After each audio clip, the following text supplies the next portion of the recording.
Hey everyone, I'm Megyn Kelly. Welcome to the Megyn Kelly Show. We begin today with breaking news out of Los Angeles, where the nation's second largest city has descended into chaos, with riots for the third straight night, causing massive destruction by lighting cars on fire, destroying property, and attacking law enforcement.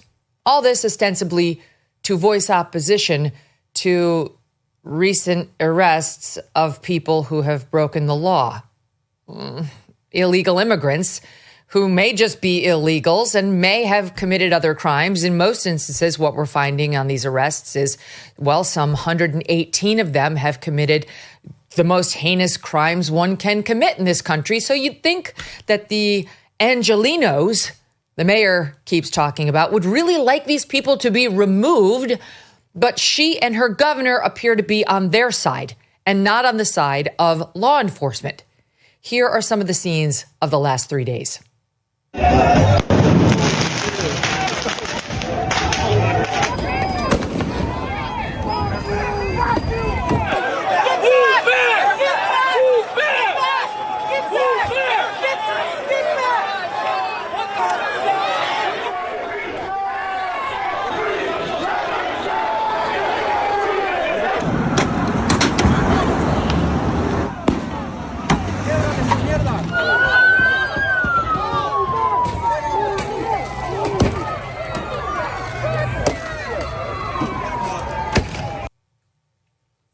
It's total bedlam for the listening audience. It's total. There's some absolute asshole standing there throwing large rocks at full force at cars as they speed by. I mean, you literally could kill somebody doing that. And there are multiple instances of people behaving exactly this way in a depraved manner.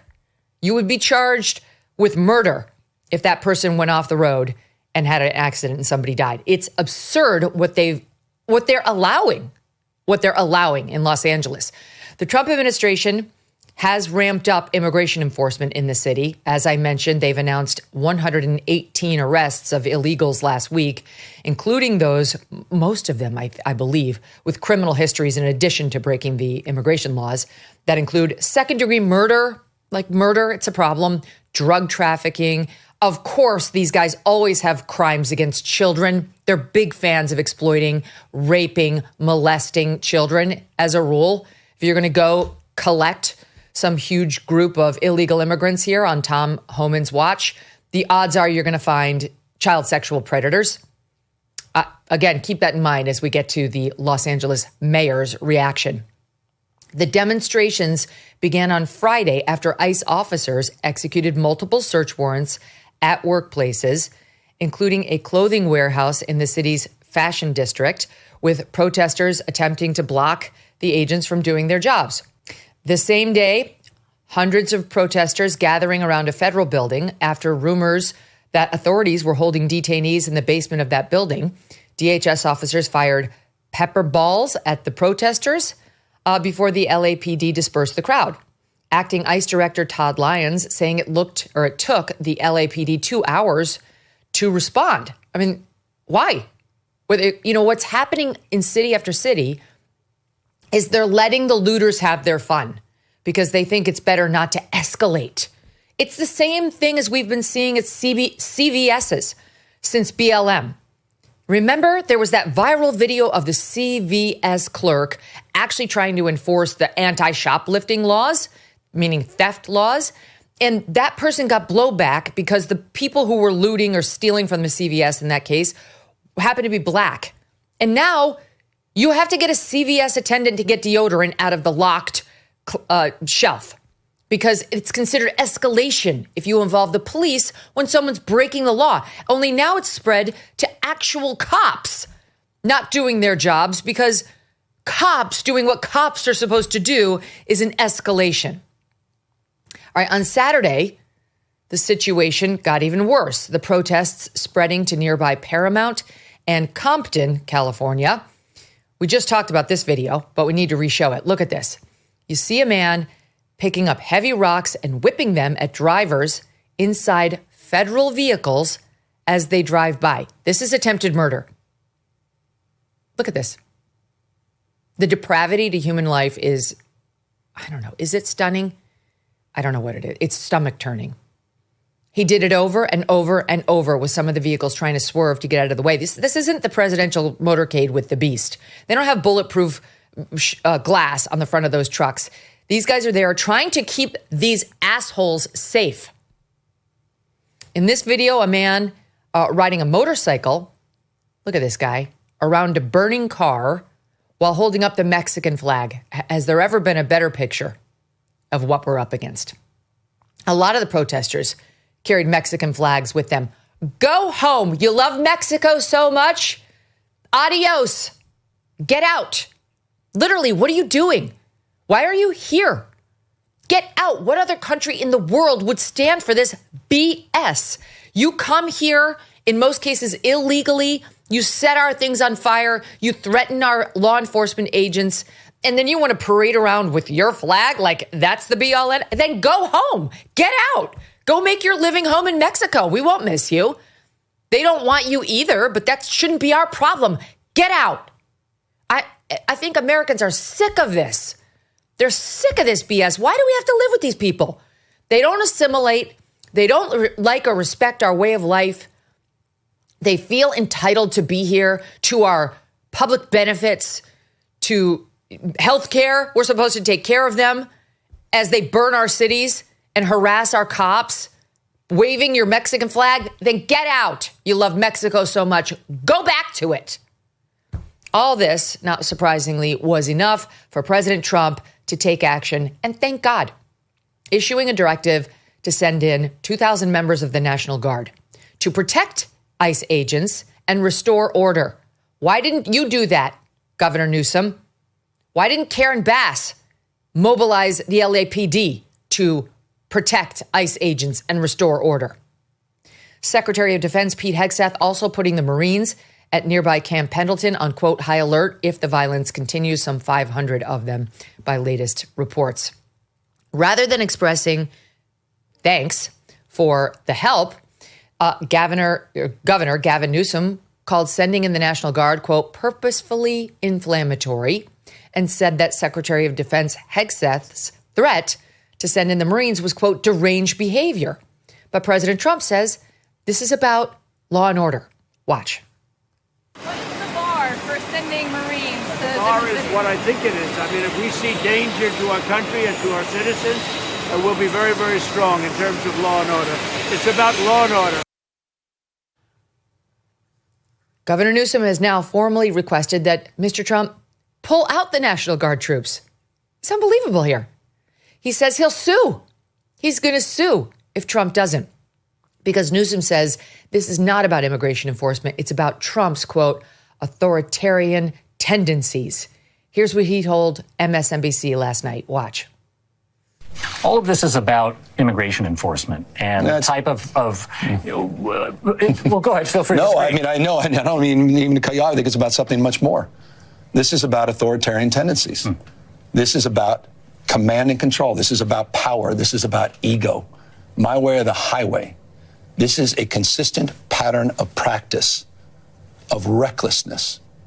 This guy has abandoned the core principles of this great democracy. He's threatening to go after judges he disagrees with, cut off funding to institutions of higher learning. He's on a cultural binge. He's rewriting history, censoring historical facts. I mean, this is something completely different. And this is part of that ongoing play that is unfolding in front of our eyes. It is a serious moment under the guise of immigration, but it's much deeper than that. Of course, giving an interview to NBC's Jacob Soboroff, who also has spent the past 8 years running cover for illegals. Very, very concerned about children of illegals being separated from their families under President Trump. Under President Biden, did not appear to give two shits about it. I didn't see the lead NBC News report last week as we heard about the number of them who are now being found in the hands of these so-called sponsors the Biden administration found for them who are molesting them. See, Jacob Soboroff, in my opinion, only cares about the illegal children when it can hurt President Trump. Then it's helpful to him. But if President Biden placed them in danger intentionally, Who would give them to sponsors who had not been vetted, who are single men, who are also illegals? Does that sound like a good idea to anybody? NBC loses interest.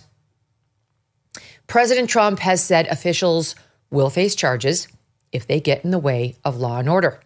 Governor Newsom, who landed last night in L.A.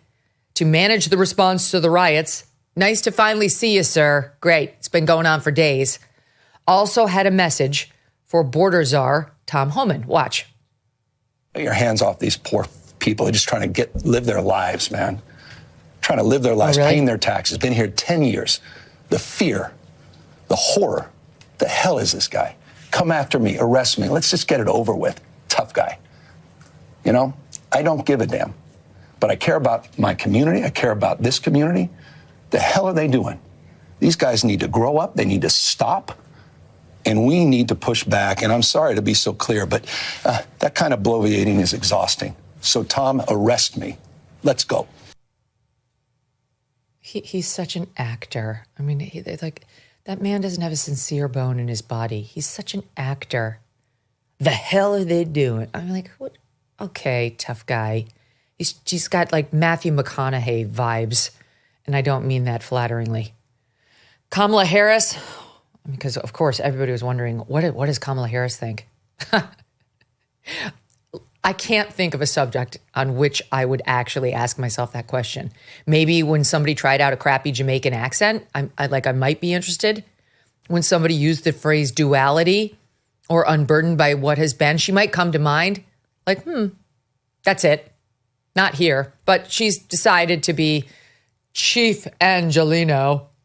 She's an LA resident, speaking out, saying the ICE arrests are, quote, part of the Trump administration's cruel, calculated agenda to spread panic and division. Division. Trump is the one responsible for division out there in LA. Okay.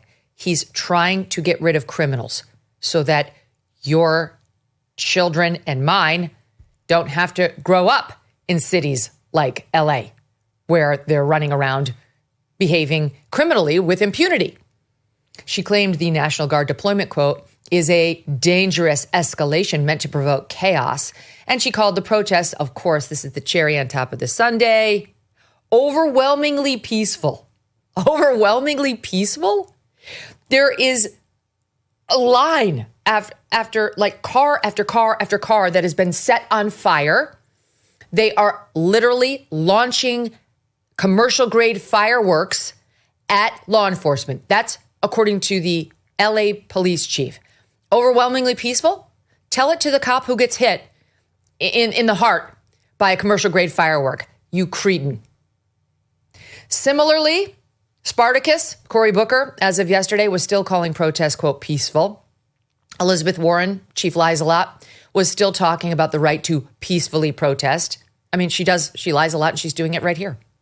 Does this look peaceful? Look at your screen. Okay, this all happened yesterday. Just watch this. For the listening audience, you have around 2,000 anti-ICE rioters who took over the LA 101, the freeway, causing the road to be shut down for over an hour before police could disperse the crowd. Here's video of protesters throwing objects at California Highway Patrol vehicles from an overpass. Do you know how dangerous this is? You are asking for people to die. This is lethal behavior, a total disregard for law enforcement, for life. LAPD's police chief saying about the riots, quote, we are overwhelmed. Okay, we're overwhelmed. But you've got Harris and Newsom ripping on Trump. He's trying to sow chaos. This wasn't necessary. We had it. We had it in hand. Your police chief says you're overwhelmed. He's overwhelmed. The cops there are overwhelmed. They're facing a lethal threat and getting no help. That video, by the way, was taken by Cam Higbee, a local freelance reporter on the scene who's been providing invaluable updates over the weekend. Go Cam. Rioters also targeting these Waymo self-driving taxis owned by Google's parent company, smashing their windows. Okay, great. I mean, remember, we're not supposed to care about destruction of property. We learned that during BLM. You're not allowed to care. If it's just a car or a building, or storefront that's actually owned by a live human, it doesn't matter. You're not allowed to care, or you're a racist. Lighting the mall on fire, unbelievable. A spokesperson for Waymo says the company cut off service to the area. Cool, good call. And is removing vehicles from the streets due to all the destruction. Look at this photo. This sums up everything. You listening audience, you got to go 10 minutes into the show and look at this on YouTube. It sums up the whole thing. A rioter smashing one of these Waymo cars while another burns nearby with other protesters in the background, where the Mexican flag can be seen and the person on top of the car is shirtless with some sort of a bizarre S&M looking mask. I'm not sure what's going on here. I think we're working through a lot of people's fetishes, damaged childhoods, and those childhoods, more often than not, were probably in Mexico. Here to help break it all down, founder and CEO of Turning Point USA and Turning Point Action, host of the Charlie Kirk Show, Charlie Kirk. Don't miss a moment. Subscribe to this show on YouTube and follow me on Insta, Facebook, and X. Father's Day is coming up. Let's celebrate all the great fathers out there who have had such a positive influence on our kids and our nation. You want to celebrate a special dad? How about brightening his day by giving him a gift of Riverbend Ranch steaks? Yes, anybody would love to receive this. Riverbend Ranch has been recognized by the team at Certified Angus Beef as having some of the finest quality black Angus beef in America. The difference in quality and flavor is not by accident. For the last 35 years, the Riverbend Ranch has been raising black Angus cattle with a focus on flavor and tenderness, carefully sorting the genetics to produce the absolute best quality beef. And they raise their beef the old-fashioned way, without artificial growth hormones and without antibiotics. Riverbend Ranch is all about quality. Last year, the Engineering News Record named the Riverbend Ranch Beef Processing Facility as the best manufacturing facility built in the U.S. in 2024. Exceptional American beef, grown and processed in America. For a very special Father's Day, order directly from riverbendranch.com. This is a great gift. Your dad will not be expecting this. This is like, what do you normally get him, a tie? This is a really cool one that he's really going to enjoy, and so are you. riverbendranch.com. Use promo code Megyn to get $20 off your first order. riverbendranch.com, promo code MEGYN. Charlie, great to have you. This is unbelievable. Your thoughts? Thank you.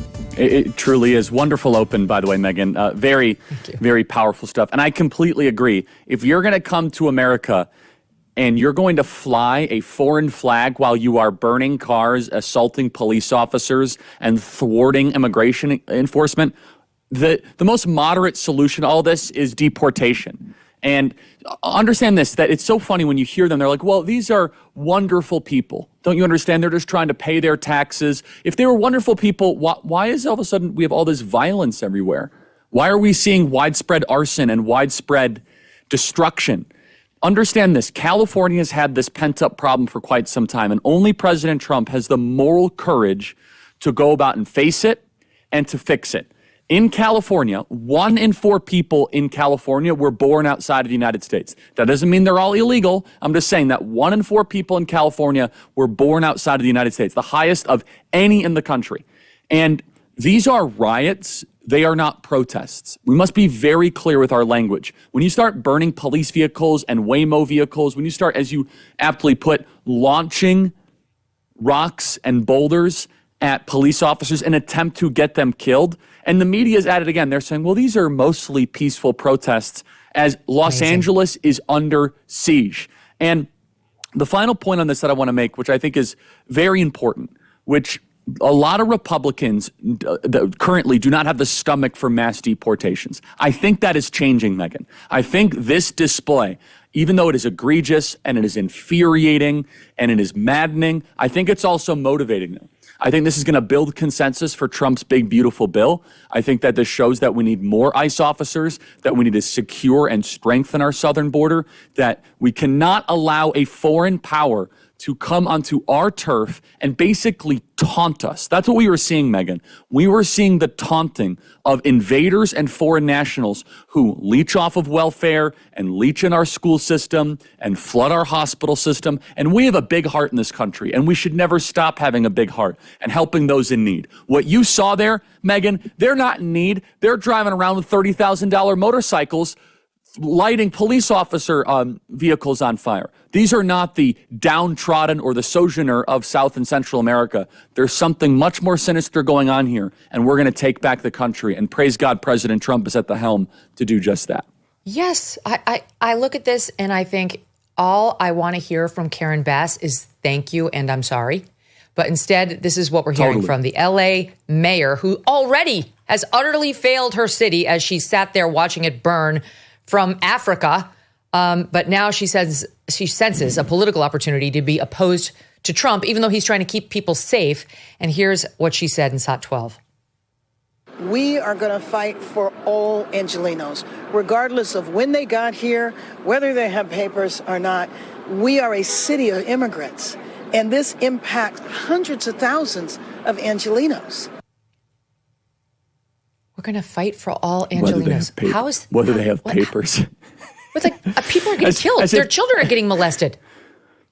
No, it's just as if this is some sort of clerical error, Megyn. Whether they have papers or not. Yeah, that's right. It's just some administrative error. We lost your form in the mail. No. They're illegal, the DMV. Karen Bass. They're in violation. Yes, exactly. They're in violation of 8 U.S.C. 1312 in addition to many other federal laws. But here's what I find most fascinating, is that Karen Bass and Gavin Newsom, you could tell that they're being held hostage by a force. We don't quite know what this force is, but it is the power of intersectionality. If you look at some of these riots, yes, we have kind of the cartel, the La Raza types. They want open borders. They want occupation. They want destruction. But you've also started to see another type of force and political dynamic pop up in these protests, which is you are starting to see the Palestinian Gaza headwear start to pop open, right? As if that's what this is all about, right? Somehow this is about Gaza. They'll make it about Gaza. And then thirdly, you start to see the white liberal.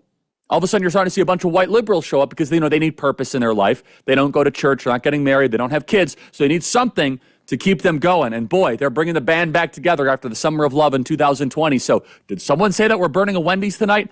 Count me in. And all of a sudden, they start mobilizing. And that trifecta of a political force obviously is bigger than we have realized, because any leader who cares about their people would stand up to this group of bandits and this mob that is engulfing Los Angeles yet again. Gavin Newsom and Karen Bass, they feel as if they have an obligation to the lawless. They have an obligation to this insurgency. And it is very revealing that the base of the Democrat Party, not some sort of fringe element, but the base, the fundamental ingredient of the Democrat Party is street violence. I wish it wasn't that case, Megyn, because she should be saying, we want LAPD, we're going to go after these riots, thank you for sending in the National Guard. Instead, she's acting like it's a paperwork error. Gavin Newsom is suing President Trump. Again, he should be saying, thank you, President Trump, for sending the Marines and sending the federal government. Instead, we are seeing two high-profile political leaders pander to the most sinister and dark elements of the Democrat Party. I want to make sure I get this in so I don't forget it. Under no circumstances, I'm calling the shot right now, should Los Angeles be allowed to host the 2028 Olympics. Period. Hard stop. We should pull it. It should go to some other American city, go to Dallas, go to Miami, go anywhere but LA. But if you cannot put out fires while you intentionally ignore them and you elevate DEI, fire practices over the well-being of your citizens, and if you basically cheer on the incineration of your city, that is a mockery. It should not be put on the world's display under any circumstances whatsoever. Yes. I mean, we're looking at a very powerful set of pictures here of Los Angeles burning and the Mexican flag everywhere. I mean, it's really crazy how emboldened they are to fly their Mexican flag. What are they doing here? Why are they here? Because they want to take advantage of our dollars, our economy, and our healthcare and other public benefits that they get, that we're giving them. So it's like they're on the public dole, most of them, and we're fine with that apparently, or at least Californians seem to be, but they hate us. They actually miss Mexico. Totally. We'll go home. It's like 2 hours by car at most. You're good. It's so easy for you to go back home to the people you seem to love so much. And so here's another sample, just because I love the sound that shows you how people are feeling. This is California Representative Norma Torres, who it's quick, but she's got thoughts on ICE coming in to try to clean up her city. SOT 11. ICE get the fuck out of LA so that order can be restored. Okay. Get the Wow. F out. Right? Elected representative of the people. Right? This is what they want. So this is how all the left is going to paint this, from Karen Bass to Gavin Newsom to this nutcase Norma Torres and beyond, because we're already seeing federal officials like senators weigh in on this, as it's President Trump who's over the top with his knee-jerk authoritarian response. The New York Times today, with a similar sort of take, hold on, I want to find it. They wrote as follows. Trump invoked this rarely used provision of the U.S. Code. No one can argue it's not legal because it's very clearly legal what he's doing. They say he can do it if there's a rebellion against the authority of the government of the United States, which is the federal government, which is what Trump's saying we're seeing here. No such rebellions underway, says the Times. As the governor's spokesman and others have noted, Americans in cities routinely cause more property damage after their sports teams win or lose. Trump's idea of law and order is strong-handed, disproportionate intervention that adds chaos, anxiety, and risk to already tense situations. That's going to be the left-wing line on it. We've heard a couple people make that point about, looks like an Eagles game, the aftermath of an Eagles game. My husband's an Eagles fan. We always laugh at and also roll our eyes at the over-the-top behavior after the Eagles games. I don't remember anyone trying to kill police officers and law enforcement as they just drove their cars by, like car after car, throwing dangerous materials over the overpass at them directly with full force as they pass, or commercial-grade fireworks at their bodies. I don't recall that. No, not at all. And this is, of course, they're trying to minimize it. And it's that old celebration parallax, right, that Michael Anton instructed us, who's phenomenal. It's not happening, but it's good that it is. So it's not happening that they're burning down the city, but it's good that it is because it's about time that someone fights back against Trump. You're like, wait a second, I thought you just said it wasn't happening. They're going to try to make this spread to cities across. No, exactly. They're going to try to make this spread to cities across the country. And this is a reaction to a couple things. Of course, the beginning of mass deportations. And you better believe we're only going to ratchet up more. We're going to go into more neighborhoods. We're going to find more criminal gangbangers. We're going to find more cartel members because it looks like we're barely touching the surface. Based on what we saw yesterday, we are barely touching the surface. But number two, and I think this is very important, Claudia Steinbaum, the president of Mexico. Steinbaum. Yeah, that's right. Yeah, she said the big, beautiful bill needs massive, widespread response that we're going to activate in America. Interesting. It's funny that a president of a foreign nation is able to activate sleeper cells in our country because in the big, beautiful bill is a tax on remittances. Understand that remittances are tens of billions of dollars a year, which is people that come to the United States illegally. They'll work and steal jobs from native-born Americans, send back money from America to Mexico, basically in a parasitic type relationship. We're going to extract money from America and send it to Mexico. And they know that this is a major part of the Mexican economy. And finally, the big, beautiful bill is going to tax that. Sorry, if you're here illegally and you're going to send money back to Mexico, we're not going to put up with that.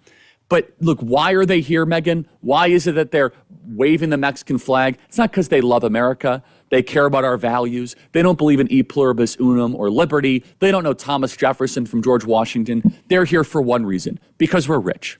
That's it. It's because we're rich and we're suckers. That's it. We have a wealthy nation that was, and we are suckers that just keep on writing checks. And again, we're a generous nation. We're a Christian nation. We should continue to be those things.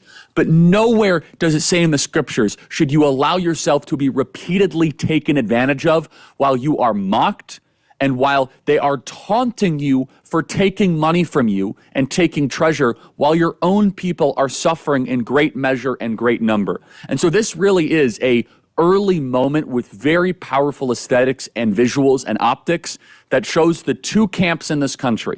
One wants law, order, and a prioritization of American citizens first. The other is an open border, criminal first type agenda that prioritizes arson and the disordered deconstruction of the United States of America.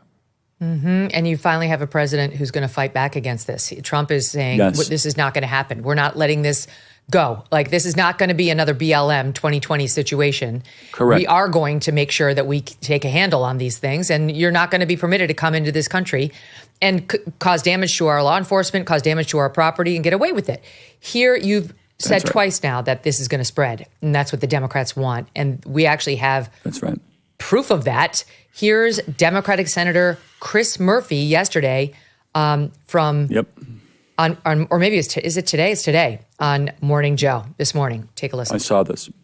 My first message is to keep it peaceful. I mean, obviously, this is a moment where we have to be on the streets all over the country to protest what's happening to our immigrant community, but more broadly to protest what's happening to our democracy. This is the most corrupt administration in the history of the country, and we are going to rise to this moment by being out there on the streets. There's nothing in what he is doing that is about peace or about restoring order, and he's trying to turn a protest that is pretty small into something that involves an even bigger confrontation so that he might actually be able to invoke the Insurrection Act. So he wants more. They get away. They say, we want it to be peaceful, but he knows very well how it will go if we get more. Yeah, of course. And that's why I fully support President Trump meeting it at the intensity that it's at. I think we should be unafraid to sign the 1807 Insurrection Act if this continues. We cannot allow what happened in 2020, where we said, well, local state officials, nope, not going to happen. We are going to meet force with force. You're going after police officers. We'll bring in the National Guard. We'll bring in the Marines. If you remember the May of 1992 Rodney King riots, they were engulfing Los Angeles. H.W. Bush signs the Insurrection Act. Within like half an hour, all of those thugs and all of those bandits went home and scattered because they were met with the one thing they understand. The only thing that what you are seeing on the streets right now, they understand, it's not reason, it's not persuasion, it's not acquiescence, it's not surrender, it is force. That's it. They need to see a stronger hand than that they have. And unfortunately, there is an underbelly of America that wants to see the world burn. Like Joker said in The Dark Knight, some people just want to watch the world burn. That is the Democrat Party. They've never had gratitude for America. They've never loved our history. They've never loved our culture or institutions. And I'm not saying every Democrat in the country believes this. I'm not even saying every Democrat politician does. I am saying this, though, that ideology is holding the entire Democrat Party hostage. As you can see, it is dominant. And in LA, once one of the greatest cities in America, is a captured and a fallen place. I'm confident that we can liberate it because I actually believe deep down the vast majority of America is so on board with what President Trump is doing. This is one of the reasons why he won a popular vote majority. This is why he won electoral vote landslide. One of the major fundamental reasons is that President Trump was standing up against these elements of darkness.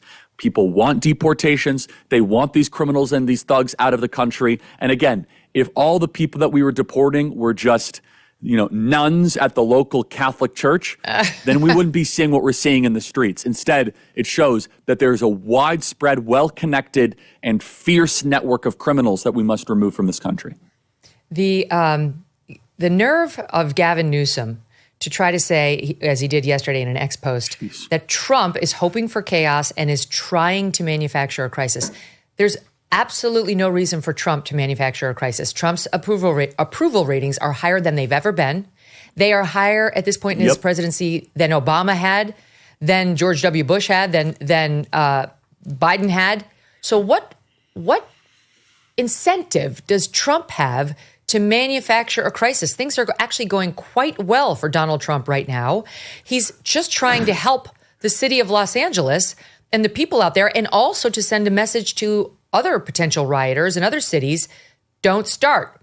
Don't even think about it. I'll kill it in its crib. Totally. Let's play this out. So if he was who they say he was, wouldn't he just let LA burn? They didn't vote for him. None of these people like him, apparently, right? Just let it burn. Who cares about LA? No, but he's actually a president for all Americans. It's not just about seeking revenge and prioritizing your friends. No, LA is one of the bluest cities in the country. Just for the listening audience, we're looking at a picture of National Guard troops getting ready at a staging area in front of a building that has had "Death to America" spelled AMERIKKA. Of course. They're so dumb. They don't even realize that there's supposed to be 3 Ks in the KKK. If you're going to do it, please do it right without spelling errors. Anyway, that's what we're up against. Sorry, Charlie, for the interruption. No. It's very astute you point that out because, again, this goes back to one of my life themes, which is I see that and I hear that on college campuses all the time. That varies. Well, they usually add the K, but that's a separate issue.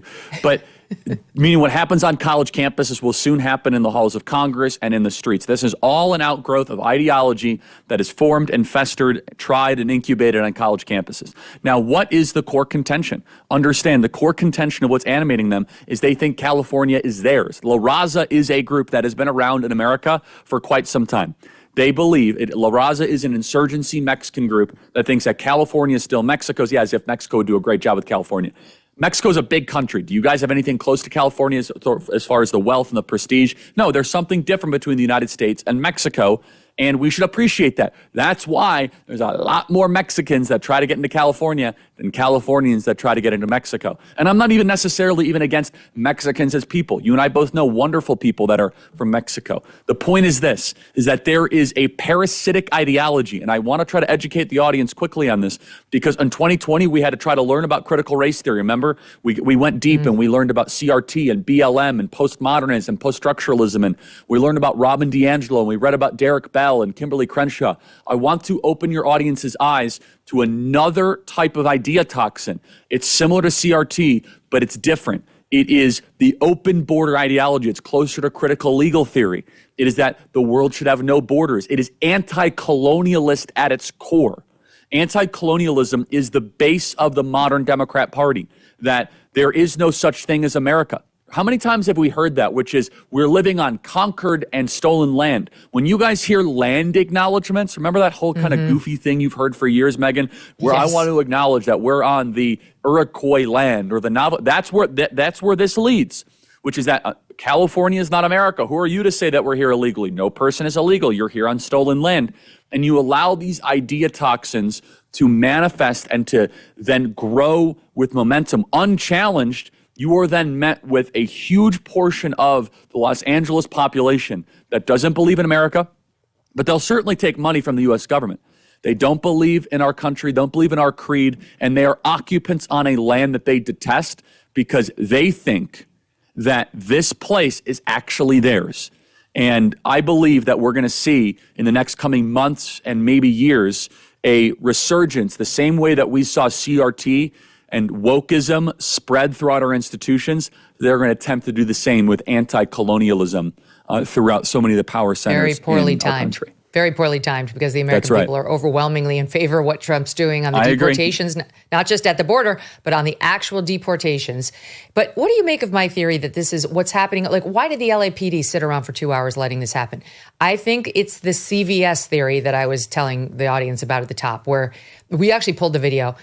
Do you remember this moment? It happened in 2020 in the BLM riots, and it was just one of a million incidents that we've covered where law enforcement was going to be brought in, but the person thinking about bringing them in to stop crime was shamed about doing it, as like, if you call a cop, you're anti-black, you're an anti-black racist. And I firmly believe this is why we've seen in so many pockets the erosion of law enforcement, the unwillingness to call them now, because you get shamed out of calling law enforcement if you're a civilian, or being law enforcement and doing your job if you're a cop. Here was the moment in Washington, D.C. in 2020. You decided to call the police on two black people that allegedly took something from the store because you're willing to uphold the policy, and they could have lost their lives. I follow my company's policies, not your policies, where I can appreciate concern. So you're willing to risk someone's life for what, $30,000 a year? There was no risk, in my opinion. Thank you. You have a great night. What is your name? My name is store manager. No, what is his name? No one's going to tell you my name when you're sitting here videotaping us so that you can try and elicit some sort of violence against me. It's not going to happen. Elicit violence against you? You just elicited violence against two black men by calling the police on them. We got to walk away. When one of them had a warrant, he could have been arrested, and the cops still let him go. Just listen to yourself. You work with black folks. You just remember that. Oh, blood boiling. But that's what I believe. This is why the LAPD sat there for 2 hours, not doing anything. Totally. I want you to remember back in 2020, there was this book written by someone Hertzweil at NPR wrote, The Case for Looting. The Western norms that you and I share, Megyn, are not necessary. They're trying to deconstruct all of it. That is what the Democrat Party stands for, is that they don't believe in private property. They also, it is the LAPD, I don't know, was it a stand down order given by Karen Bass? We should look into all that. I would like to think the rank and file actually are really embarrassed by what's happening, and they want. Definitely. I would like to think that they're just maddened and angry at this. And again, I could tell you that this dog would not hunt in many cities across the country, in Dallas or in Houston. Try this. Why don't we try this in Lubbock, Texas, and see Miami. How it goes? Yeah, exactly. Right? Or I think in Florida they wouldn't put up with this nonsense, right? Yeah. And so, not coming to Tampa near you. Totally. Yeah, that's right. And so a tired and true rule is what you put up with is what you get. What you put up with is what you promote. And exactly. And so with the rank and file of these criminal gangs, which by the way, let's just talk about for a second. They're operating kind of like gangs, honestly, right? I mean, these are not the best that Los Angeles has to offer. You shut down a highway and you start lobbing granite stones at police officers, and so the lack of repudiation from the major networks and from the media, it's as if they want another summer where the country goes up in flames. I would like to believe, though, as horrible as this is, this will only make President Trump's approval rating go up. I'm sad to say that because I don't want to see my country burn. I don't like saying that Los Angeles is some sort of occupied city, but it is. And as you can see the footage on screen right now, do these people look like the best that we're immigrants? Does this look like the people we want? Or is that guy assimilating as he's punching right into the car? No, of course not. And if you import the third world, you get the third world. You see this in third worlds all the time. Massive mobs get what they want. They burn the nice stuff. It takes no talent whatsoever to go burn, to go destroy. My 2-year-old is really good at destroying. It takes a lot of talent. In fact, it is unique in human history to build, to have wealth, to be rich. And America has done that. And it's confounded the world. And now the third world wants to come here. And the only thing we ask when you come here is be grateful and assimilate. And apparently that's too much to ask. Instead, they are leeching off of our country, and they are filled with ingratitude and venom, and as you can see, with widespread chaos in our streets, and we should not put disregard for human life. Like no normal person would ever throw cinder blocks or rocks off an overpass at the cars below. That's who we're importing. That's sick. I mean, that's true. And frankly, I really don't care whether they're illegal or they're American. I really don't care. You need law enforcement to come and protect the ICE agents who are there doing their job. That is depraved indifference to life. Here's Maxine Waters, always to be counted on for an absurd take, representing her party, the Democrats, reacting to it all, and the National Guard coming into town. SOT 16. I don't know why we have guns. What are those guns for?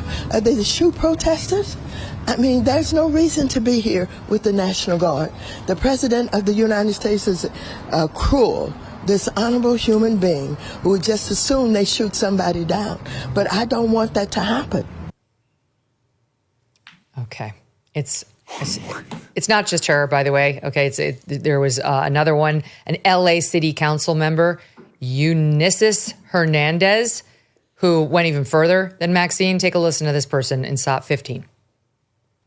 They know how quickly we mobilize. That's why they're changing tactics, because community defense works and our resistance has slowed them down before. And if they're escalating their tactics, then so are we. When they show up, we gotta show up even stronger. And there's signs behind her that read, no deportation. I can't do it. No deportation. So you can't deport anybody. And when ICE steps up its tactics, this little lady, I think, Eunice Hernandez, is going to step up her tactics against ICE. And then Maxine Waters wonders what the National Guard is doing here. I don't know why they're here with their guns. You should talk to Eunice, Maxine. You girls should have a chat. Yes, and again, the reason that they have guns is the only thing these people understand is more force. is a bigger weapon. That's all they understand. There's no reasoning with them. By the way, we're not going to give them anything that they want. We're not going to stop the deportations. There'll only be even more after this. We need to get to 4,000 to 5,000 to 6,000 a day. And understand this, is that the LA field office was really lagging in deportations for a couple months. Very obvious that the deportation officers there didn't really know what they were doing because they didn't have to do this for the last couple months. And it's been publicly reported, but Stephen Miller basically started screaming at the ICE guys, being like, where are your numbers? Get them up. And this is really prompted by the guys getting into the field. And all of a sudden you're like, you can't touch our people. Actually, we can and we will. And you're going back to Mexico since you love it so much. And in fact, we'll buy you a plane ticket. You can go back. And since the border's secure, you're not going to be able to come back in. And that's also what they understand, is that in a prior administration, okay, you get deported, you just come right back, right? Remember how many times we heard Megyn, oh, he's been 6 times deported, 7 times deported. You just kind of come on back. It's a little bit of a logistical inconvenience. Now the border is completely secure. It is totally secure. So there's no more coming back in. And then the question is, how many illegals are actually in this country? Is it 20, 25 million, 30 million? Is it 10% of our country? Nobody knows, and nobody actually even cares to try to find out. And there you have elected leaders that are citing who is their constituency. Their constituency are not Americans. And then you failed to be a nation when your constituency is foreigners. Why are her signs in Spanish? No deportación. I think we get to decide that. Not Unisys. You don't get to decide that. Sorry. We had a whole election where the entire country voted that we don't want illegals in this country. You lost. You lost. Here is Maxine Waters was causing all sorts of antics yesterday because she loves to see her face on camera. But there was the SEIU president, the union president, this guy David Huerta out there, who thought it would be a great idea to try to obstruct, allegedly, the access of these federal agents at a work site, right? They're going place to place. Tom Homan and his guys are going place to place to try to find illegals and get them out of here. And this guy, David Huerta, is accused of, SEIU president, trying to interfere with that at a work site, according to the U.S. Attorney for the Central District of California. And he got arrested. So they arrested the SEIU president out there for interfering in this behavior. And then Maxine tried to inject herself into the scenario by going to the facility, the federal facility where he's being held, and trying to force her way in the midst of all this chaos. Okay, like all the law enforcement, including those managing this facility, have enough to deal with, right? With actual criminals who are getting arrested, trying to hurt law enforcement agents, throwing the bricks, all the stuff, lighting cars on fire. And she decides now would be a great opportunity for a photo op for her to go to this facility and try to check on David. She wants to check on him. And she got exactly the treatment she should get, and anyone like her should get, who tries to interfere in the midst of a crisis with what our cops are doing. Here's what happened. Congresswoman Waters, I just came to use my congressional authority. Ma'am, our lobby is secure right now to all visitors. Excuse me, I need to get in. Contact our public affairs office. I need to get in. She tried to stick her hand in the door as they closed it. And to their credit, they closed it anyway. She had to pull her hand out, and then she gave an interview after the fact, playing the victim, Charlie. And it's just the theatrics is just so tired and just dumb. Right. And this is the state of the Democrat Party. I mean. Wait, can I ask you? I'm sorry to interrupt you. I asked you, but yes, please. You said theatrics. How about Gavin Newsom? The hell? Oh, no. The hell is. Who's a better actor? I'm not sure. They're both up for an award. I was watching him on MSNBC. He's got a new hand motion. I was going to text him. It's this. It's got usually it's kind of this, and then he's doing this. He was doing this thing on MSNBC. He's doing this whole thing. Look, he is the fakest person I think I've ever met in my entire life. So synthetic, and honestly, that's very dangerous. Like incredibly dangerous. Like he's the type of person that could just stare, you're like, oh yeah, I voted for Trump, and just pass a lie detector test. That is very, very dangerous. Just stone cold, just no inhibitions whatsoever when it comes to deceit or lying or misleading. But again, Gavin wants to be president. So this is him trying to recover from the damage that he got after the podcast I had with him. Remember, I asked him, "What are you doing about transports?" He did nothing and all that, and he got a huge left flank. So this is very instructive. How do you get yourself back into the Democrat primary circle? How do you win back support? You let your city burn. Nothing gets you back into the good wishes of the Democrat Party. Nothing makes you a popular Democrat than the smell of ashes and the burning city. In fact, remember Gwen Waltz, who said, I rolled down my window after Minneapolis was burning, and the smell of tires was invigorating because it smelled like people were justice. joking that Gwen Waltz is booking a plane ticket to L.A. right now. All right. Oh, no, because she loves the smell of napalm in the morning, but this time it's the smell of rioting in the morning. Stand by. Quick ad. Charlie stays with us for the full show, and there's so much more to get to. This administration is working very hard to try and fix this country. But while they're focused on fixing the country, they can't fix your personal finances. That's really up to you. And that's why thousands of Americans are turning to Birch Gold. In the past 12 months, the value of gold has risen by 30%. Think about that. How's your stock market investment doing? Has it gone up 30%? Have you made 30% on your money? And demand is strong and it's growing. While reports are that the BRICS nations are actively working to challenge the U.S. dollar as the world's reserve currency, that's not great. In other uncertain times, gold has offered peace of mind, and in these uncertain times, it does the same. Birch Gold makes it incredibly easy to convert your existing IRA or 401k into a tax-sheltered IRA backed by physical gold. Or if you prefer, you can buy gold to store in your own home safe. Just text MK to the number 989898, and Birch Gold will send you a free info kit on gold. There's no obligation, only useful information. With an A+ rating with the Better Business Bureau and tens of thousands of happy customers, take control of protecting your savings today. Text MK to the number 989898. Let's talk about transforming the time that matters most into the most comfortable part of your day. That's the mission behind Cozy Earth. Their bamboo sheets are designed to regulate temperature and provide a cooler, more comfortable night's sleep. Made from viscose from bamboo, they naturally wick away heat and moisture, helping you sleep several degrees cooler. For daytime comfort, the all-day tee is an essential everyday item.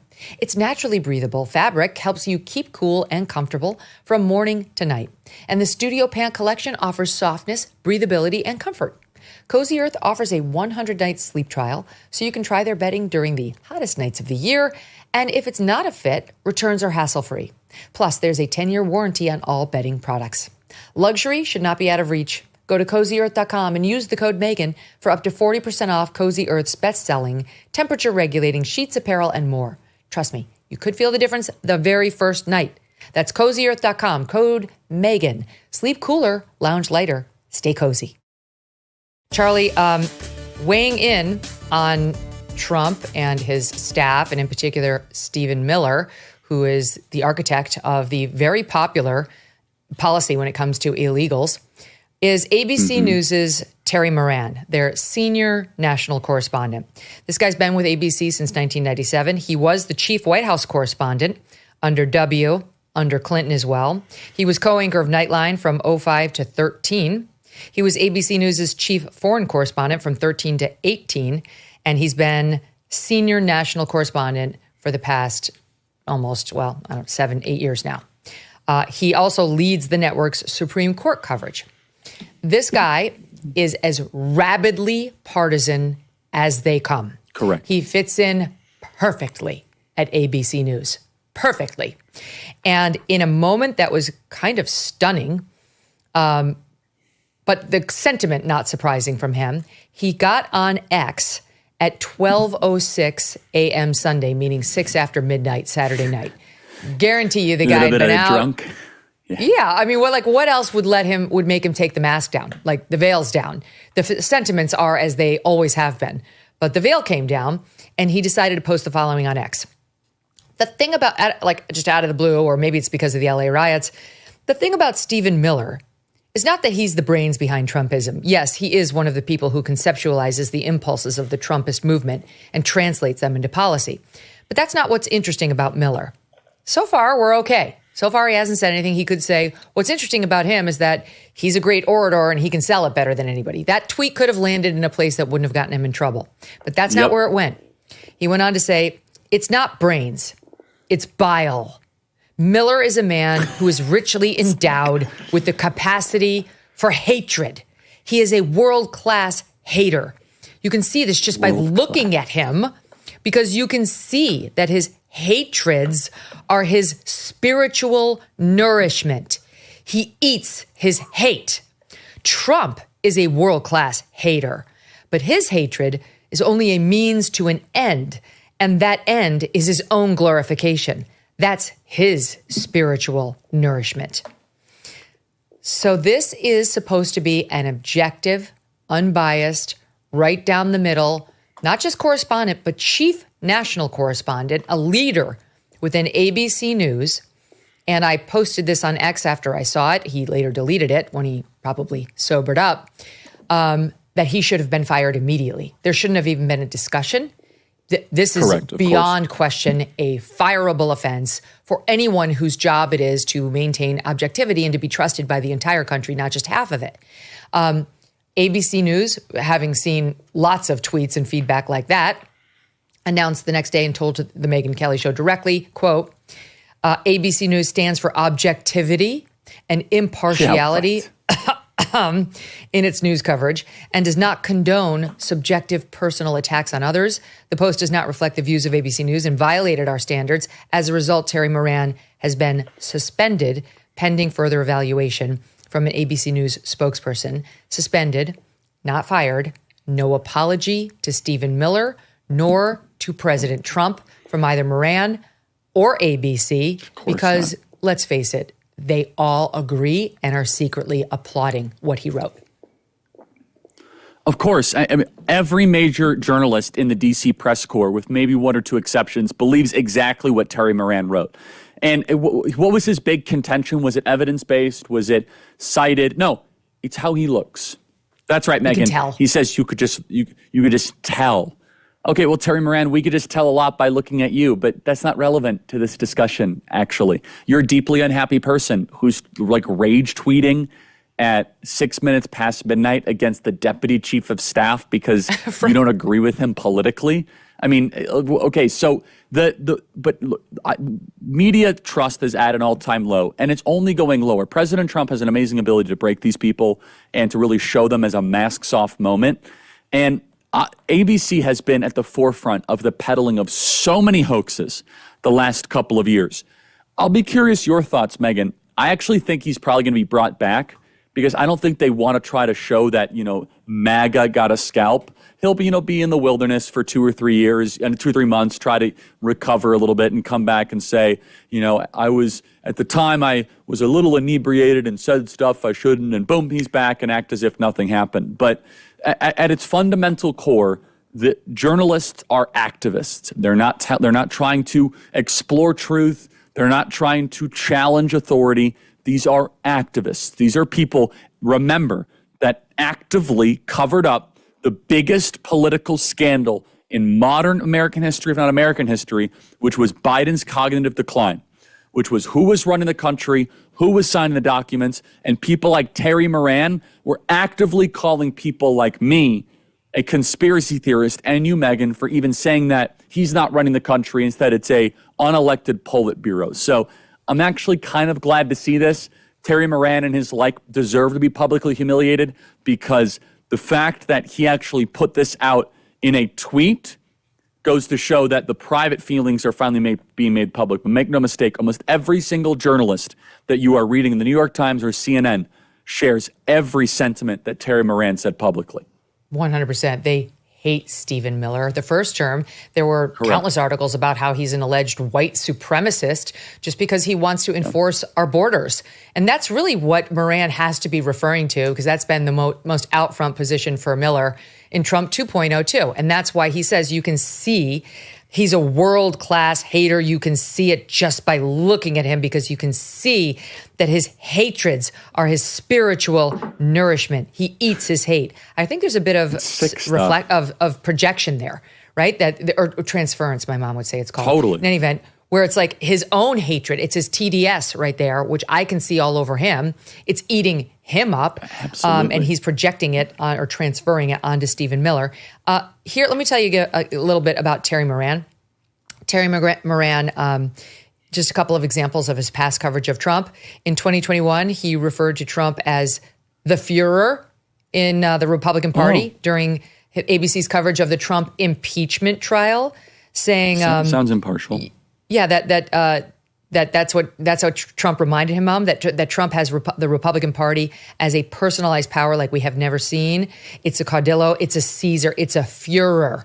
We don't see that in this country. We do now. He invoked Nazi-adjacent comparisons when describing Trump after his first inaugural address in January of 17. It carries with it overtones from the 1930s, when an anti-Semitic movement said, we don't want to get involved in Europe's war. It's the Jews' fault in Germany. Charles Lindbergh led them. It's a term, as he defined it in his way, but the words carry ugly echoes in our history. That's how he interpreted Trump's inaugural address. And then let's just see, maybe he's tough on all presidents, Charlie. Maybe he's just got like an anti-authority strain, which is healthy in a reporter. Let's see what he did with Barack Obama when he was taking the office as president back in 2009. Oh, here's the quote. Barack Obama is the first president since George Washington to be taking a step down into the Oval Office. Unbelievable. He's above the Oval, you see. Step down. Yeah. Barack Obama had accomplished absolutely nothing other than being an Illinois senator and then a U.S. senator for one term. For like 18 months. Yes, exactly. And actually had absolutely nothing to point to as an accomplishment in that role. But see, he was taking a step down into the old because he's above the presidency, whereas Trump is the Führer who's echoing Nazi language from the 1930s in his inaugural address. He got it. So to no one's surprise, he sees Trump and his chief deputy on policy as full of hate that's eating them alive. And again, I want to just repeat this, that every single one of those people in those briefing room who pretend to be objective, they're identical to his viewpoint. And Megyn, this is why I think my podcast is growing and why your podcast is growing, is the American people realize that they have these supercomputers in their right-hand pocket, their iPhones. Why do I have to listen to you, Terry Moran? Why do I have to listen to you, David Muir? Why do I have to listen to you, NBC? I don't even know if Lester Holt is still there. I can't keep track of who's on what. I literally don't watch any of the networks. Yeah, I don't watch CBS. I don't watch ABC. I don't watch NBC. The only time I ever see them is when there's like a bubble up of something crazy that they say, like Margaret Brennan when J.D. Vance kind of delivered the truth to her. But the most important element of this is I wish we actually had a functioning media. It would be good for our country. It'd be good if people like Terry Moran weren't actually in charge as a senior national correspondent or someone that was in charge of the news flow in our country. We would have a much better nation. We would have a much stronger country. But instead, the press corps has done nothing to earn our trust. They never apologized after Russiagate, one of the greatest scandals. They actively covered up Joe Biden. They lied and lied and lied during COVID. 6 feet to slow the spread. Vaccine is safe and effective. You got to get masked and vaxxed to save your grandma's life. And we got to shut down schools. And these people have never apologized. They've shown no contrition whatsoever. And instead, they have hostility, not just to Stephen Miller, but to Trump's voters. And you could tell, Terry Moran, that kind of rage tweet at like 6 minutes past midnight, he's like obsessed with Stephen Miller. Like this guy is living rent-free in your head. That like Stephen Miller's existence is a threat to Terry Moran's inner peace. He's a deeply troubled person who's very unhappy, whose meaning is trying to destroy the lives of others. And that's the other sad part. Megyn, I agree. If you're kind of like an equal opportunity offender and you kind of go after everybody and expose Republicans, Democrats, fine. That's actually healthy in a reporter. But if you seek to be a reporter to make others' people's success go away or to destroy others, you're a masochist. Like that is at its core one of the more dark elements of the modern media core, where they don't want to actually expose stories. They want to take people out, specifically people in the conservative world. They're in costume as they pose as the reporters of yesteryear, when it would have been unheard of. Brit Hume, my mentor at Fox News, was the chief White House correspondent for ABC News at its heyday, covering Ronald Reagan, the Cold War, tossing back to Peter Jennings, who was relentless on his factual pursuit and would just beat up Brit all the time. Brit would talk about it, and Brit brought that same gift to our newsroom and to me, and I greatly benefited from all of it. But He would never. You know how fast Britt would have been fired at ABC back in the day if he had posted anything like that? It would not have been. And that's why I know ABC News is not going to fire Terry Moran. They don't need to investigate anything. We already know what the sin was. We read it. It's not like they need time. They just don't think it's a fireable offense. And I'll show you why they don't think it's a fireable offense. Here is their chief news anchor, the face of the network, who they love and promote at every chance, David Muir, in a moment that will be very familiar to you and our audience. Mr. President, for 3.5 years after you lost the 2020 election, you repeatedly falsely claimed that you won, many times saying you won in a landslide. In the past couple of weeks leading up to this debate, you have said, quote, you lost by a whisker, that you, quote, didn't quite make it, that you came up a little bit short. I said that? Are you now acknowledging that you lost in 2020? No, I don't acknowledge that at all. But I said that sarcastically. You know that. It was said, oh, we lost by a whisker. That was said sarcastically. Look, there's so much proof. All you have to do is look at it. And they should have sent it back to the legislatures for approval. I did watch all of these pieces of video. I didn't detect the sarcasm. Lost by a whisker. We didn't quite make it. And we should just point out here as clarification, and you know this, you and your allies, 60 cases in front of many judges, many of them no Republican. judge looked at it and said they said no we didn't have standing. Fraud. Okay, he didn't detect the sarcasm at a presidential debate because he's a human lie detector and also feelings czar. And I'll give you one more. Here's their chief anchor. That's how they refer to him. I think he used to be chief political. Now he's just chief anchor, I guess because they got too much heat. But here's their other favorite anchor at ABC News. I'm not talking ABC, which would include The View. Don't get me started. These are newsmen, ostensibly, at ABC News. Here's their other favorite. And you've endorsed Donald Trump for president. Judges and 2 separate juries have found him liable for rape. Donald Trump has been found liable for rape by a jury. I'm asking you a question about why you endorse someone who's been found liable for rape. Someone who's been found liable for rape, you have to answer the question. Why are you supporting someone who's been found liable for rape? They are afraid to come forward, as you said, because they are defamed by those who commit the rape. You don't find it offensive that Donald Trump has been found liable for rape. Well, actually, what you're doing is defending a man who's been found liable for rape. I don't understand how you can do that. No. The judge affirmed that it was, in fact, rape. Donald Trump was found to have committed rape. That's just a fact. It's not a fact. What George Stephanopoulos said was defamatory, and it cost ABC News $15 million. Neither man was fired, Charlie, and Terry Moran won't be fired either. No. If I remember the case details, it was that he was found liable for defamation regarding the case with E. Jean Carroll. Anyway, and he was found liable on the underlying claim for sexual, committing a sexual assault against E. Jean Carroll, but not for rape. There was a box on the jury form. Did he commit rape? And it was checked. No. Stephanopoulos was totally wrong. You had an activist left-wing judge who, in writing up what happened in the case, later tried to say, well, by saying sexual assault, they meant rape.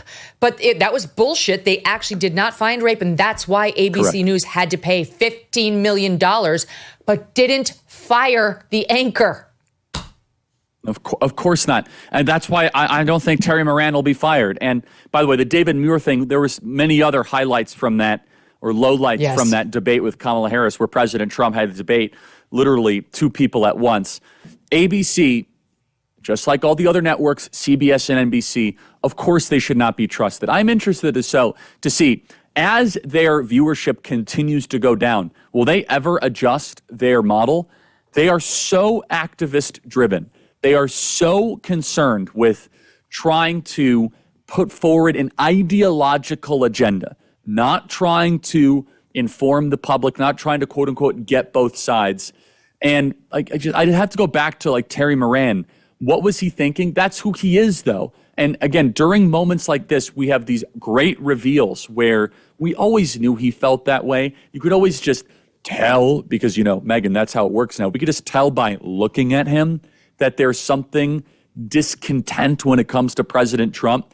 And I want to live in a country where we can trust ABC and CBS and NBC, but they have committed suicide. And because of that, we are seeing ascendant alternative media, and I think the country is better because of it. Here's the thing. You mentioned in your previous answer about how their disdain, the press and the Democrats, is not just for Trump, it's for his voters. And that is Correct. true, which is why they don't care. That's why Terry Moran didn't care about making that post at 12:06 a.m. He was like, F these disgusting people. I don't want them watching ABC News. And by the way, I didn't even mention Jimmy Kimmel, who's their late night host, who has actually said, I don't care if you don't watch me. If you don't watch me because of my stance on the Second Amendment, good riddance to you. And then he corrected himself. Well, not good riddance, but riddance to you. They don't care. And then out of nowhere, you get Jason Bateman, who, for the most part, I think, has done a decent job of keeping himself out of the political lane until he launched this aptly named show, Smartless, in which he's got two other celeb partners, and they talk about Hollywood and they interview their Hollywood buddies. And I don't listen to Smartless, but it seems clear to me that they're liberals, which fine, no one cares. You can be a liberal. Being a stupid liberal who says inane things about the country and about Trump supporters, now we're going to talk. Now you're going to make it onto the Megyn Kelly show, and Charlie Kirk is going to have some thoughts on you. And this is what he said. He went on Nicole Wallace's podcast called The Best People. It's called The Best People. And so she puts him on, and listen to what this guy, who the whole country, not just lefties, righties, Trump supporters, and others, made a multimillionaire, made a household name. Listen to the arrogance of this guy. Do you ever see a day, and I know this is kind of a third rail for politics, but at what point, if ever, do you think this story would change from reporting on the outrageousness of Trump and his actions, his decisions, his words, and instead move to the people that have voted for him twice? And I know that goes back to the whole story of deplorables, and like as soon as that happened, everyone just backed off and don't ever talk bad about, America and the 80 million. So, but he's never changed. He's always been the same. He didn't do a 180 and dupe everybody when he got to the White House. It's the people that have put him there and then put him there again that really deserve a great deal of responsibility and a talking to. I'm sorry. And I say that with love. A talking to. It's everything we've been talking about. They either don't believe the bad things, they think Democrats are worse, they found something they really didn't like about Biden and then Harris. They deserve a talking to because they are the problem, the Trump voters, Charlie.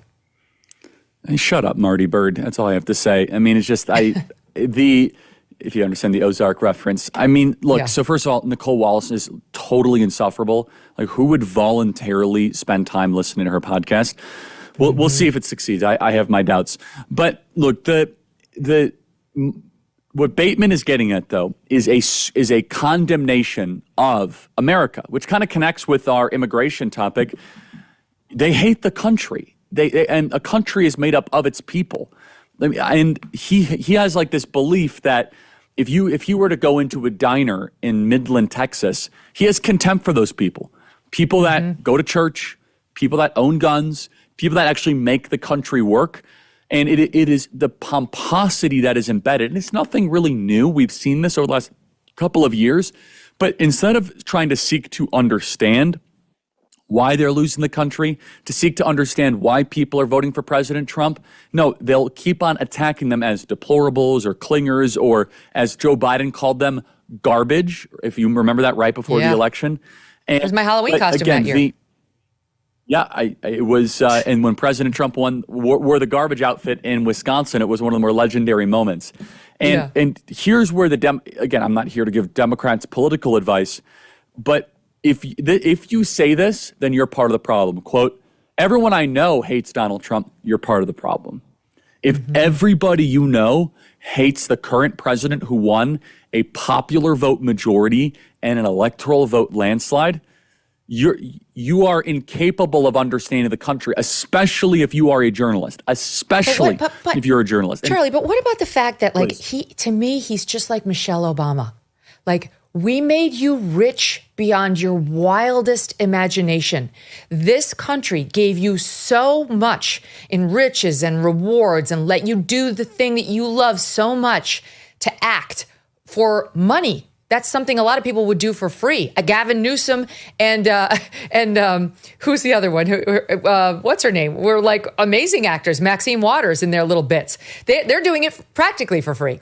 But Justin Bateman, from his time on Little House on the Prairie to Ozark and everything in between, has received nothing but love from, yes, the right half of this country who never gave two shits about his politics and whether he shared theirs or understood them. And what is their reward? Once he gets to the so-called top, he feels the need to take a massive dump all over them.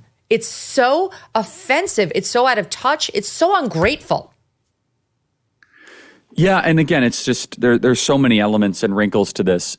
Just to reiterate it further, the country cannot continue. Yeah, when the country cannot continue if the cultural and political and media elites just don't even seek to understand the half of the country that is falling away from them. And what is so interesting is that almost every single Trump supporter knows people that voted for Kamala Harris. Mm-hmm. But a lot of Kamala Harris voters don't know anybody that voted for Donald Trump. And I encourage people to run that test. I guarantee you that, and if you sever a relationship with someone who voted for Donald Trump, you're a bad person. If you are going to sever a relationship based on politics, there's something deeply wrong with you. You're sick, especially, Megyn, the worst part of my job. And I travel the country all the time. I have an amazing job, super blessed to speak across the country. The worst part of my job is moms that come up to me and they say, I can't see my grandkids because my son says I'm a Trump supporter, so I'm cut off from seeing my grandkids. It's happening all the time, Megyn, that people are holding their grandkids hostage based on political views. And you could extrapolate that in any possible way imaginable. And so I'm not even sure how we're going to heal this. We have to just push through it. And one side note on Michelle Obama, can we just note how overrated she is? And like all the hype around Michelle Obama, she's going to run for office. And she's just, I don't want to get into the aesthetics of all of it, but the presentation of her podcast is terrible. She's just whining all the time and she's complaining. Right, again, I'm not trying to look at people's looks. That's not what I'm doing. I'm just saying the whole aura of it, to use a Gen Z term, is terrible. It's negative. It's just kind of her lamenting. And then she's obviously there's problems with her daughters and all that. I don't want to get into that. But we built up on the right. Michelle Obama is going to be the hardest person ever to run against. And her book sold so many copies. And my goodness, you want to talk about the most overrated political hype of a generation? It would go to Michelle Obama. Anyway, that's just a side note that's been on my mind for a while. I'm happy to make fun of her look. It's very strange. It was Benny Johnson who dubbed that one hairstyle the Stegosaurus. I'm not getting into that. She like 3 bumps on the back, Stegosaurus. It's very strange. Speaking of Michelle Obama and her podcast and Democrats who diminish Republican voters as a bunch of know-nothings or villains in Jason Bateman's case. By the way, I'm on Team Justine Bateman. She's the best Bateman. Here is Michelle Obama, within the past week or so, I've been trying to get to this soundbite for a couple of days now, on Trump voters, female voters in particular. This is a woman who's supposed to understand America and the women of America, and she supports other women. She's a feminist hero. Here she is. Can't wait to hear this. This is why I implore the men in the world who have women that they say they care about, daughters that they are raising, that this is their issue too. I mean, for men to sit on their hands over this issue and trade out women's health for a tax break or whatever it is a sad statement about that man's level of value of the women in their lives. And there are a lot of men who have, they have big shares at their tables. You know, there are a lot of women who vote the way their man is going to vote. It happened in this election. Got it. Republican women are too dumb to make up their own minds about President Trump. They did it because they're men. Told them to after that ridiculous, remember that ad the Democrats ran with Julia Roberts voiceover where the women I remember. Like, It's our little secret. Yep, yeah, this is what they think of. This is what they think of Republican women. That. Of course. I mean, look, first of all, just like the embedded kind of just implied chauvinism that all of our relationships in the Trump world are like we tell our wives exactly what to do. It's like, okay, no, we all have agency, okay? Secondly, I just have to comment on this. She's really lost a step. Just embedded in her language is like she's really let Donald Trump break her. I mean, she used to have, don't you agree? She used to present a lot better and with like more zest and more energy and more intensity.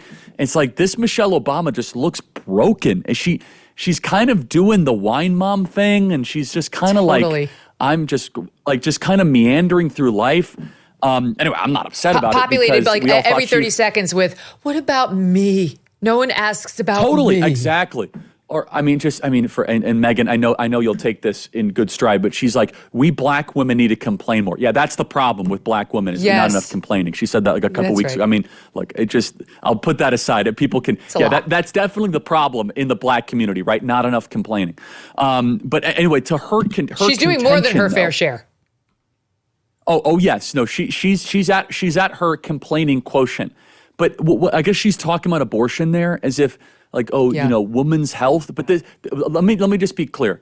Not a single Trump voting male in the world is ever going to be won over by complaining Michelle Obama. Just to make sure we're all keeping score here, right? There's not a welder right now in Des Moines, Iowa that's like, you're right, I'm going to go vote for the Democrat Party because Michelle Obama makes such a great case and a great point. But what an insult as Michelle Obama is silent on the stealing of women's championships from men, as if there's just like one issue that we have to hyper focus on. And the Democrat Party tried that this last November and it failed. As it turns out that there is a lot more issues than that one that Michelle Obama wants us to hyper fixate on. Here's the other thing about Michelle Obama. She is at every turn, she is talking about how much she can't stand her husband. She can't stand marriage, and she can't stand America. I could talk about Michelle Obama for an hour. I think this is hilarious. I just think it's great. It's truly amazing. So, but like, it's not just, what's interesting about her, yes, is how you're right. She's lost a step, and we all thought she'd be way more, quote, fierce than she turned out to be. But she is a mouthpiece for the Democrat Party, both officially and unofficially. And the unofficial part is what's interesting. Like, in the same way Terry Moran gave us a view behind the veil on how journalists behave, she gave us a view on how the vast majority of her party does feel about Republicans, about Republican women. Like, it's actually not that surprising to see how much she can't stand us. And I mentioned that ad that was put out by Democrats. They wanted us to see it. It was all about how women should disobey their overbearing Republican husbands. Totally. No, that's right. I forgot about that. That's exactly we pulled right. It. Yes. Here it is. This is the Democrats and Julia Roberts. Your turn, honey. In the one place in America where women still have a right to choose, you can vote any way you want. Two women are looking at each other, and no one will with a ever pen know. hovering over Tim Walz and Kamala, and they fill out for Kamala. Did you make the right choice? Sure did, honey. Remember, what happens in the booth stays in the booth. Terry Moran, Justin Bateman, Julia Roberts, Michelle Obama. It's a Democrat problem. Yes, and I just, as a side note to that ad, it is so destructive and bad. You want to know why we have a rebellion, Michelle Obama? Because in every caricature of white men, they come across as space cadets. In every fictional caricature, right? They're dumb, they're kind of, happy-go-lucky, I don't know what's going on, right? And we as men are tired of being portrayed that way. You can kind of tell he's just kind of like, did you vote for the right person? Just they're trying to make it look as if he's kind of clueless and that there's really no marital bond there. They're trying to make him seem inbred. I find it so objectionable as an American man who wants to see, a resurgence of the best form of masculinity. Is just that sort of, that beating down of the lowest form of man is really, really bad, and it needs to stop. And we see it in all sorts of our fictional telling of it's always the dad who kind of doesn't know what's going on, doesn't pay the bills, he's like mildly overweight. Anyway, but no, at its core, Michelle Obama is a very interesting story because the Democrats thought that she would save them at some point. because they're so celebrity focused on the Democrat Party. And hilariously, we as Republicans have never been celebrity focused. We just happened to get Donald Trump, who kind of came down the escalator and kind of just reinvigorated the Republican Party in a way we never could. But now the Democrat Party, I look around, who are they going to turn to? And again, that's a whole deeper and more, robust conversation. But America does not want someone who is just going to kind of emotionalist complain their way to the future of the Democrat Party.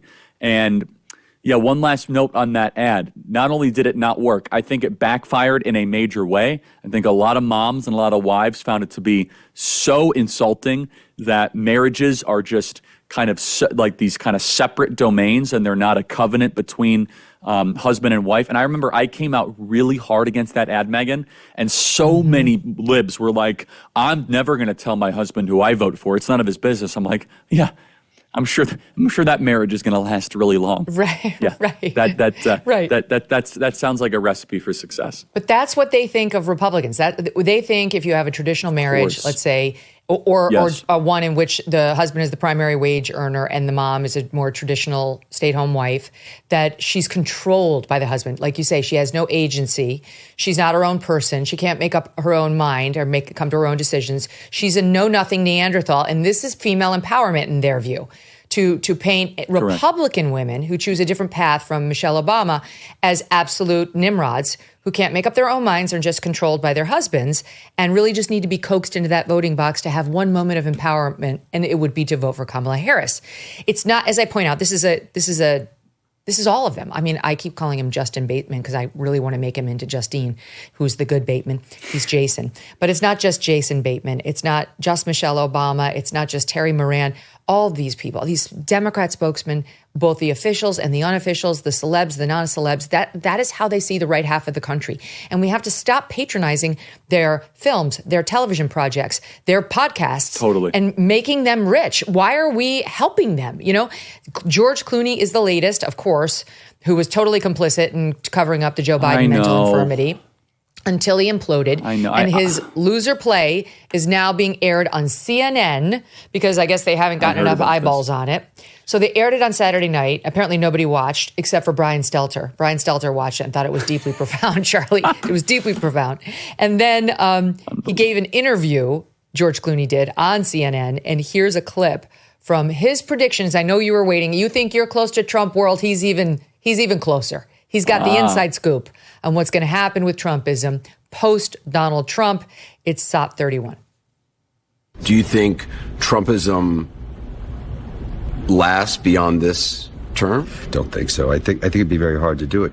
Remember this: Donald Trump is a celebrity. That's what he is. I mean, he's got he has a star on Hollywood Boulevard. I don't have a star on Hollywood Boulevard. I'm not lobbying for one. I'm just saying. It seems like an oversight, by the way. What's going on? He's a celebrity, and he's the president of the United States, and so he has been elected, duly elected, fair deal. I'm not complaining about that. That's how it works. That's how this democracy works. But he's also a celebrity, and he is charming, and to the people who like him, they think he's funny. To a great many others, they don't. And so when he is finished, and he will be finished, they're going to have to go looking for someone who can deliver the message that he delivered with the same kind of charisma, and they don't have that. Thoughts? Well, first of all, I have to say, I hate how good of an actor he is. I'm sorry, I just have to say it. He's like actually a good actor. I know people might disagree, but I do think he's a good actor. Number two, it's a little bit actually more of a watered down Clooney than I would have expected before watching that, meaning he acknowledged Trump won, and it was a little less rage-induced. It was better than the Bateman clip. Let me put it that way. It was much better than the Bateman one. But the third one, I think that Clooney, of course, is wrong about the fundamental thing. I think that Trumpism or MAGAism, which is a better way of putting it, is here to stay. We have J.D. Vance. We have this whole network of decentralized truth tellers. You're one of them, Megyn. I'm one of them. Tucker's. We have this incredible network that is going to push this forward. And that is big time Democrat cope if they think that this is just celebrity. It's a lot deeper than that. There is a philosophical there's a philosophical worldview under the Trump movement. And it might shift a little bit, it might adjust, but it is what? Our nation matters more than abstract globalist ideology. That we don't want men and female sports. We can call it common sense, but a return to the normal life, a return to the good life in America, which is you're able to get married and have children, not be worried that your 8-year-old is going to have transgender pornography presented to them. That we want to have a border. We don't want to have endless war. I don't think that those sentiments are going anywhere, Megyn. In fact, I think they are here to stay. I think that they've taken over the Republican Party. And George Clooney can wish it and can hope for it, but it is a major cope to just think that Donald Trump's ascent and popularity is simply due to his popularity as a celebrity. I think it's a lot deeper than that. It's about a worldview that has become very popular with the American people. Yeah, you just wait and find out, George Clooney. You just wait and see if it was just Donald Trump. That's right. Mark the moment.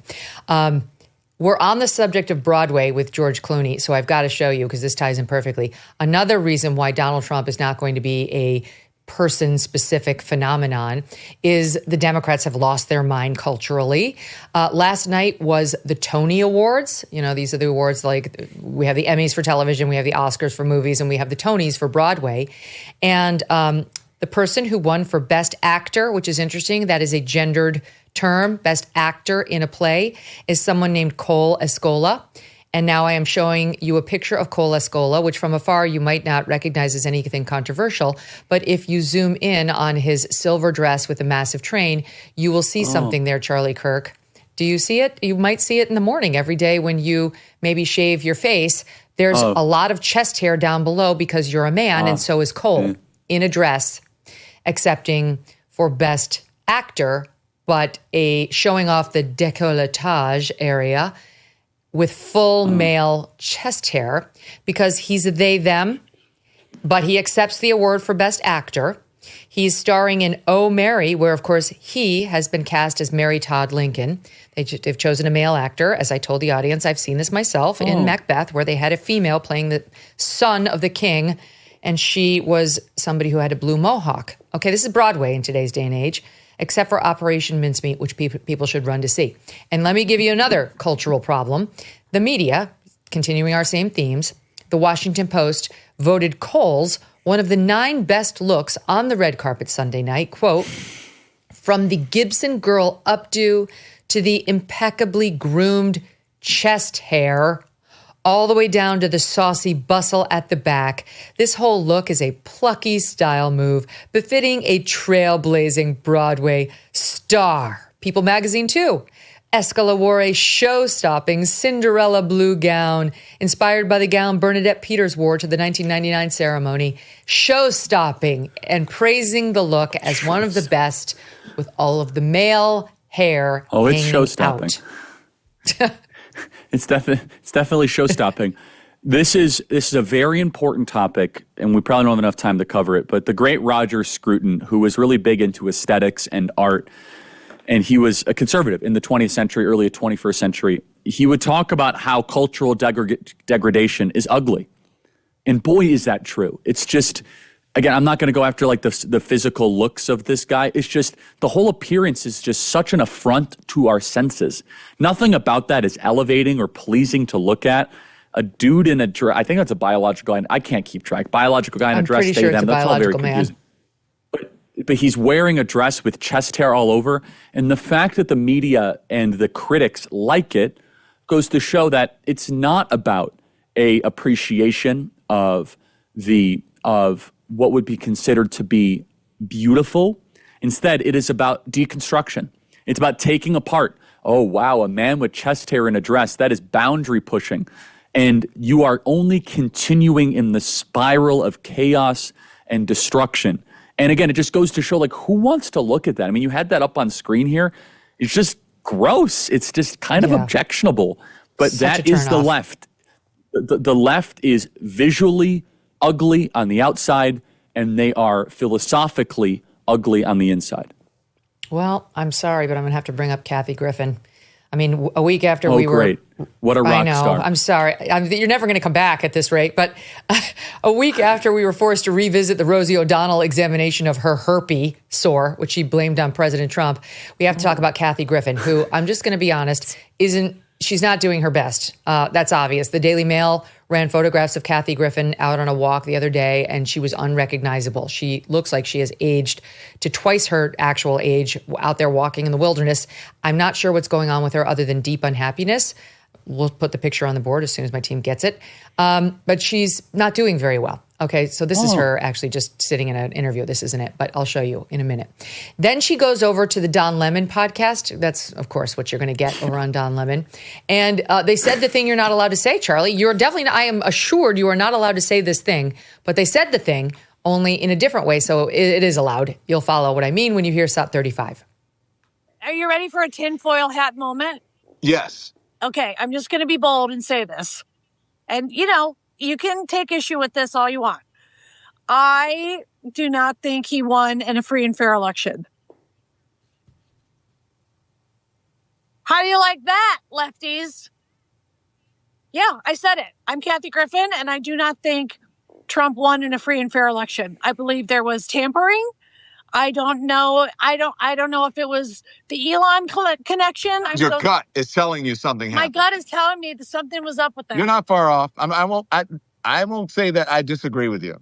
But, Okay. I'm an evidence person. I'd like to see the evidence. I think something was off. Are you? And especially, when someone said, oh, we've got this. And, how do you know that? Okay, Don Lemon, you literally thought that missing Malaysia flight went into a black hole. So I don't think you should call yourself an evidence this person. Yeah, so Trump stole the election. They are threats to democracy, both of them. How dare insurrection-y. This is the stuff insurrections is made of. Can we also just pause and say how bad the left is at the podcast game? Once you take these people off of the corporate funded cable platform news box, it tells you a lot about whether or not that person has talent. And Megyn, to your great credit, you're thriving even more on the podcast space because you have real talent and you really pursue truth and people love listening to you. No one's listening to Don Lemon because he doesn't have any talent. He was just the diversity pick you put up on CNN. And you could see this with Brian Stelter. He failed, or Chuck Todd. He's doing his podcast. Nobody's listening to any of their stuff because they were nothing more than just a teleprompter reader for their assigned network. That's all they were. Just read it and you're done. And then as soon as you take them outside of the box and they have to go survive out in the wild, their shows don't do well. Nobody cares about it. No one actually wants to watch that content because the way that cable works, especially CNN and MSNBC, those two networks in particular, is that it's not meritocratic. It's not. It's that it's very much you climb the ladder based on if you can appease your boss and if you can kind of trade favors. As soon as you get into the podcast space, none of that matters. Your audience will be brutal to you. You're not interesting, I'm done. You're not making sense. You're not going after the stories I like. And so every day, you and I probably get reports, Megyn, downloads, uniques, how are we doing on the podcast charts? Like it's very, very, very metric driven.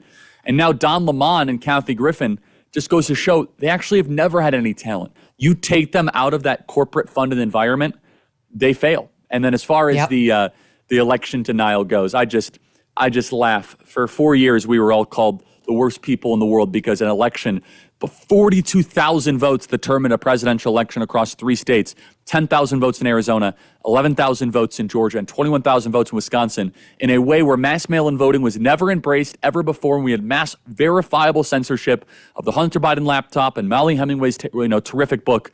And we just asked questions, and we were being told we were threats to democracy. But now Kathy Griffin thinks that Elon's satellites helped Donald Trump win? Yeah. Keep going, Kathy Griffin. You look great. Speaking of Elon, what's your take on the Elon-Trump feud? I know both of them quite well. I think that at some point they're going to reconcile. I actually spoke to the president yesterday, and I didn't speak about that in particular, but we spoke about a lot of stuff, and he's in great spirits, trying to end wars and trying to, get the country back into a better place. We did talk about the riots. I told him we stand behind him 100%. I hope they reconcile. I think that they're much stronger together. Elon's already deleted those tweets, and you can already see he's signaling kind of more support for the Trump administration on his Twitter in the last 24 hours. I would not be shocked if, and again, I made this prediction the day it all happened and people made fun of me and there were Mediaite articles against me. I said, don't be surprised if Elon Musk stops by Mar-a-Lago for 2 scoops of ice cream before Christmas. People said, oh, no way. I said, look, I know both these guys. And I know men. I know men when they fight in a super intense way. It's almost very funny. Like men are like they get angry very, very quick, but they also forgive very quick. I mean, I've seen fights of men where they are saying the worst possible things and they're out getting beers afterwards and they kind of just reconcile quite easily. And so I am hopeful, optimistic. I'm going to do everything I possibly can to try to bring this back together because I think we are stronger together. And look, I want to thank Elon for buying X and liberating X. I think he's done some great stuff with Doge. Obviously, I don't like what he said on X, and I don't agree with a lot of it. In fact, he deleted it, so I don't know if he even agrees with some of the stuff now that it's a couple days later. So I hope these two titans can come together to keep trying to save America. I totally agree with every word you said. It was my take on it when it happened as well. They're going to make up. This is not permanent. There's a total fight, and especially people with big egos and big responsibilities and big personalities, and it's temporary. And he's not going to be a Democrat and supporting Democrat candidates. No way. Okay, stand by. Wait a minute. Oh, no, we're saying goodbye. Oh, we had so much that we didn't get to, Charlie. God, there's too much news and too little time. But it's a pleasure, as always, talking to you. We could go over another hour Thank you, easily. Megyn. Thanks for being here. You're the best. Thanks so much. Tomorrow on the show, one of the most fierce female reporters in the business, Miranda Devine. She's so good. She's from the New York Post. We can't get her that often, and we have her, so we're going to have some fun with her. Don't miss that. It was not supposed to get this bad. Maybe you were on top of your bills, but then inflation hit. Groceries, gas, everything shot up. Prices are up 26% from just a few years ago. 26. It's not necessarily your fault if you've fallen into debt. Let me share a smarter, faster, far easier way out of it. It's called Done with Debt, and they're not like other debt relief companies. They don't push loans or bankruptcy on you. Done with Debt has legendary negotiators who will go head-to-head with your credit card and loan companies. They have one goal: to drastically reduce or eliminate your debt altogether. They move lightning fast. Most clients see more money in their pocket month 1. But a word to the wise: hurry, because some of their debt erasing strategies are time sensitive. Consider talking to a Done with Debt strategist before you make another bill payment. It's free. Visit donewithdebt.com. That's donewithdebt.com. Donewithdebt.com.